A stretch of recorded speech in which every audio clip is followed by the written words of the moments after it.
Yo, I'm Sean, 23 years young, and if you had to sum me up, I'd say I live life my way. No university lectures, no fixed job track, and absolutely no long-term goals pinned to a dream board. I take each day as it comes, grabbing random gigs, chilling with my pals, and scraping by just enough to cover my spot.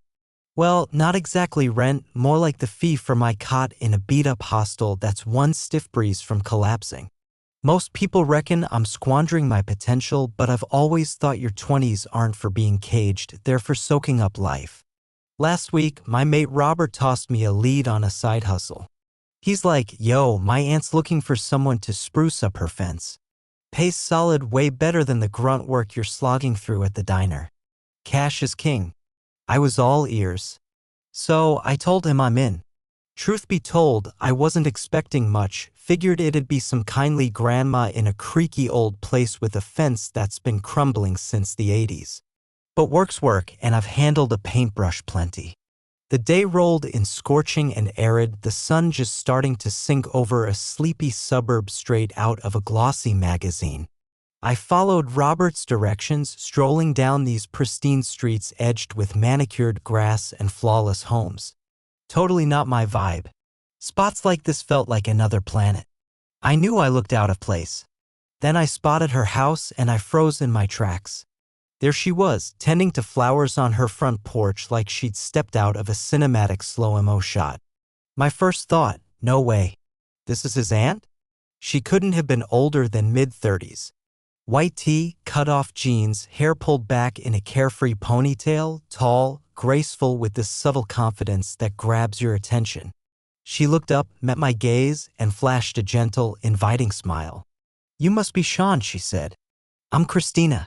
Robert mentioned you'd be lending a hand today."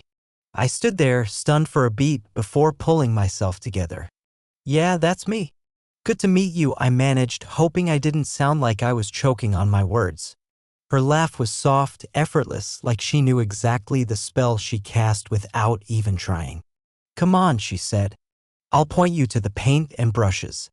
The fence stretched wide across her backyard, weathered wooden planks, bleached by years, screaming for a new layer. "No rush," she told me. "I'd rather it's done well than slapped together. I'll swing by with some lemonade soon." I got my stuff ready and dove in. The brushstrokes settled into a groove, sun searing overhead, sweat dripping down, paint sliding over the parched wood like it was meant to be. Now and then, I'd catch sight of Christina through the windows, pacing with her phone, lounging with a book on the porch, just present. About an hour later, the screen door squeaked and she stepped out with a chilled glass of lemonade. "You're killing it," she said, passing it to me with a smile. "Honestly, better than I thought." "Thanks," I said, gulping it down. "Gotta make that money, you know?" We shot the breeze for a bit, light stuff. Learned she worked remotely, something in consulting. She let slip she was widowed. I didn't pry, seemed like enough to know. As the afternoon dragged on, shadows creeping across the lawn, I kept at it, focused on the task. Then the screen door groaned again, soft steps approaching. "You know," she said, her tone silky and teasing, "if I were your age, I might ask you inside." I stopped, brush hovering. Did she just say that? I glanced back, her eyes steady, unreadable, but with a tiny, mischievous curve to her lips like she'd flicked a spark to see what'd ignite. I let out an awkward laugh, swiping sweat off my brow. "Oh, yeah?" She shrugged lightly, her gaze flickering with something unsaid. "But I'm not your age, so keep painting." Just like that, she spun around and left, leaving me there, brush in hand, heart pounding. The day's heat suddenly felt like it cranked up a notch. One thing was obvious, this gig was no longer just about painting. The next morning, I woke in my tiny hostel room, sunlight sneaking through warped blinds. I lay there, staring at the ceiling, her words looping in my head. "If I were your age, I might ask you inside." It wasn't just what she said. It was the playful certainty. Like she knew it'd rattle me. I brushed it off, threw on a worn tee. I had a job to wrap up, nothing else. When I reached her place, she was already out front, watering her garden. This time, she wore a breezy sundress and sandals, her whole aura laid back and natural. She gave a wave as I hit the driveway. Morning, Sean. Ready to knock out that fence. Morning, I shot back, grinning. Let's do this. Same flow as before. Brush sweeping, sun rising, heat cloaking me like a second skin. Around midday, Christina came out with a cold water bottle. Thought you'd need this, she said, that familiar knowing grin in place. Thanks. You're a hero, I quipped, wiping my forehead. We didn't chat much after that, but there was this vibe between us. Tangible, charged. Every time I caught her glancing over from the porch or passing by with that quiet look, I wondered how much was just friendly and how much was something else. By late afternoon, I was on the final stretch of the fence. The job went smoother than I'd figured, and honestly, I wasn't itching to finish. There was something calming about being there, a stark contrast to the chaos of the hostel or the random gigs I usually juggle. I rinsed the brushes and stepped back to check my work. Solid job. I gave myself a mental pat on the back. When I turned, Christina was propped against the doorframe, arms crossed, watching me with that serene, cryptic smile she always had. Finished? She asked. Yup, I said, nodding at the fence. Looks pretty sharp, huh? She gave a nod, her eyes roaming the work. You did awesome. Way better than I expected. You've earned your pay, and maybe a little bonus. I quirked a brow. Bonus? She tilted her head slightly. How about a cold drink inside before you take off? You've earned a breather. I hesitated for a split second. The safe play would have been to thank her and bounce back to my world, to what I knew. But something pulled me forward, not back. I've never been one for playing it safe. Sure, I said with a casual shrug and a grin. Why not? Her place was just what I'd pictured. Modern yet cozy, soft lights, muted tones, the kind of home that feels lived in but not messy. Family photos were scattered around, simple and tasteful, though none seemed recent. A single wedding photo rested on a side table, its colors dulled by time, hinting at a story I hadn't dared to probe. Christina passed me a tall glass of iced tea and gestured toward the kitchen island. The room was airy, with sunlight streaming through a broad window, casting a warm, honeyed glow across the countertops. We chatted about nothing and everything, random bits of life. I shared stories of the gigs I'd picked up, my hunger for freedom, how I preferred wandering over plotting out my future. She listened, chuckled, and gave a knowing shake of her head, like my words stirred up echoes of her past. You're a lot like I was back in the day, she said softly. Oh, so you were a bit of a rebel too? I teased. She grinned. I used to believe life was about seizing the moment, not hammering up boundaries. That got us both laughing. Too perfect, given the fence I just painted. Then she grabbed a bottle of red wine and held it up. Up for a glass? I paused. Don't want to overstep here. Her voice was steady, reassuring. You're not. I gave a nod, and we settled into the living room. The wine was velvety, but our conversation flowed even smoother. Her age didn't matter. Nothing felt forced or awkward. Hours slipped by without us noticing the time. As night crept in, our words grew quieter. We ended up close on the couch, a little buzzed but still tuned into the subtle spark between us. Christina set her glass down and looked at me. You're a decent guy, Sean. I don't usually do this. Do what? I asked, my voice hushed. This? She murmured, almost inaudible. Then she leaned in, her lips grazing mine with a tentative softness. I froze for a split second, then leaned into the kiss, gentle at first, Then with more conviction. Her hand rested on my arm. Mine found her waist. Time blurred, the world fading away. No hurry, no questions, no need for definitions. That night unfolded organically, unplanned yet somehow inevitable, like it was always meant to go that way. I woke up beneath unfamiliar sheets, morning light filtering through half-drawn blinds. The scent of brewing coffee wafted in, and I lay there, feeling zero regret. The spot beside me was empty. I slipped out of bed, tugging on yesterday's jeans and tee, and followed the coffee's aroma to the kitchen. Christina stood barefoot in leggings and a baggy sweater, stirring cream into her mug like it was any old morning. "Morning," I said, my voice gravelly from sleep. She glanced up with a soft smile. "Morning." I lingered for a moment, unsure of the playbook for this. Like, what's the protocol after something like that? She handed me a mug. "Coffee?" "Yeah, thanks." I took it and we leaned against the counters, sipping in silence for a bit. Then she spoke up. "I hope you don't think this is my usual thing." I shook my head. "Nah, I don't." She gazed out the window at the newly painted fence. "You're easy to open up to, Sean. That's not common for me." I didn't know how to respond, so I just nodded. There wasn't much else to say. I headed out soon after, not because I wanted to leave, but because it felt right. We didn't slap a label on what happened. Didn't need to. We both got it. Life fell back into its usual chaotic rhythm, or at least my version of it. A few shifts bussing tables, some yard work here and there, late nights knocking back cheap beers with my buddies at our go-to dives. But my mind kept drifting to her. About a week later, Robert and I were chilling out back at the hostel, sprawled on a busted-up patio with a couple of brews.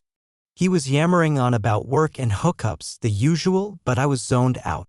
"You all right, man?" Robert asked, noticing my untouched beer. I wavered. "Yo, what's the deal with your Aunt Christina?" I tossed out, aiming for nonchalant. He laughed. "What about her?" I shrugged, keeping it low-key. "Just curious about her story." His voice got quieter, more serious. "She's been through some rough stuff, dude. Lost her husband a couple years back. But even before that, things were bad."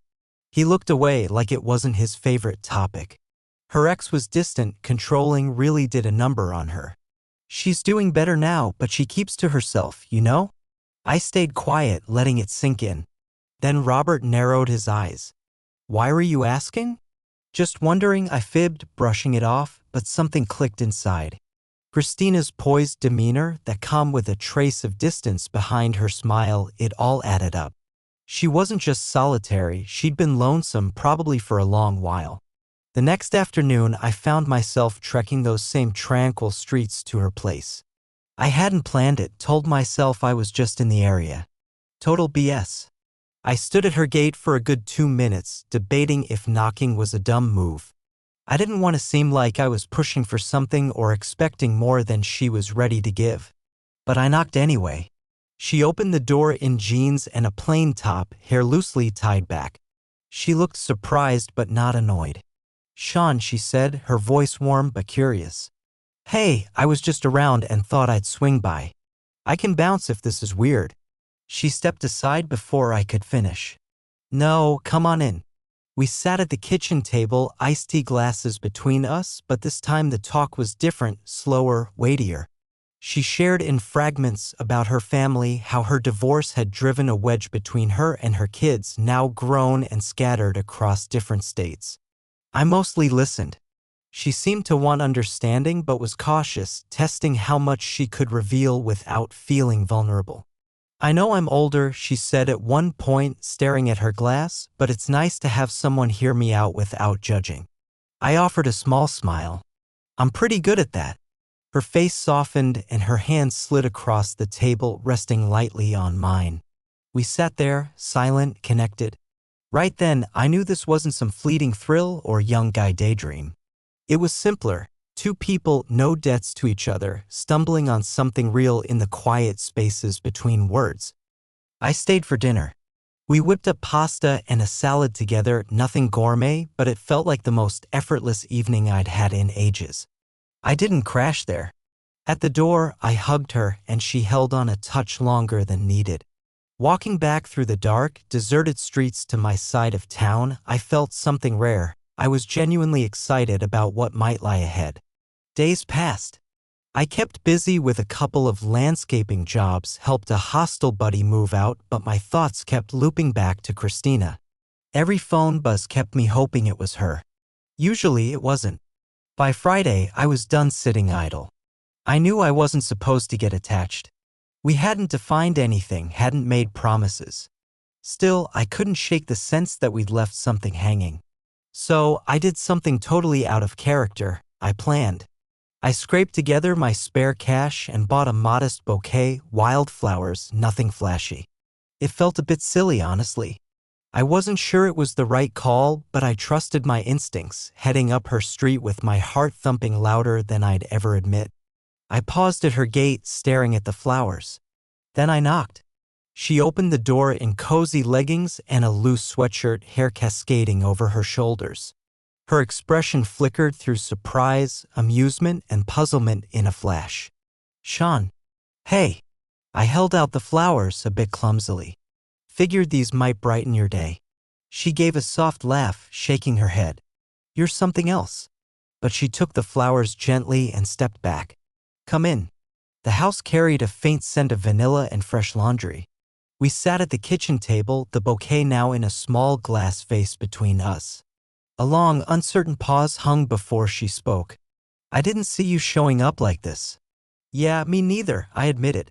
"But I've been thinking. Needed to talk to you." Christina leaned back, arms crossed, waiting.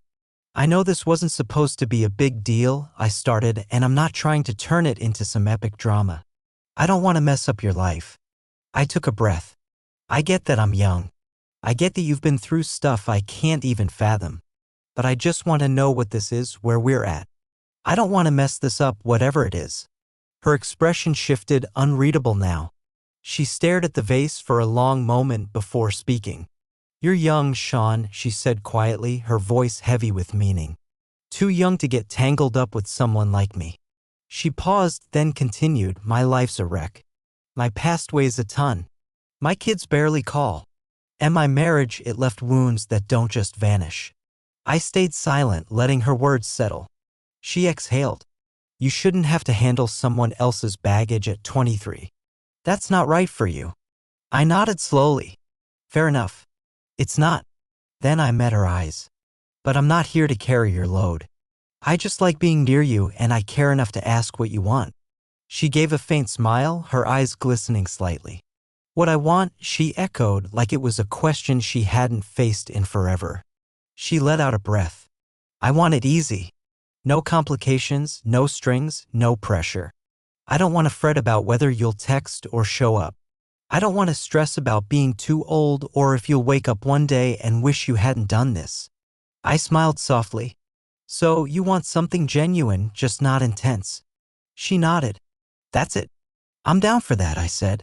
We sat in silence after that, no need to fill it, just existing together. Then she grabbed her water, looked at me, and said, "You know this can't get serious, right?" I nodded. "Yeah, I get it. I'm serious, Sean. No expectations. You do your thing, I do mine. We enjoy this while it lasts, and when it's over, we move on. No regrets." "Got it?" "Clear as day," I said. And honestly, I meant it. That was exactly what I wanted too. Her shoulders eased and she reached over, giving my hand a gentle squeeze. "Good," she said with a sly grin. "For a second, I thought you were about to say something wild, like you wanted to be my boyfriend." We both cracked up, the tension dissolving instantly. I didn't stay that night. At the door, our hug lingered, a moment where words weren't needed. We both knew this thing we had wasn't conventional. Heck, it wasn't even rational. But it worked. As I walked down her peaceful street, back to my chaotic world, I felt more anchored than I had in ages.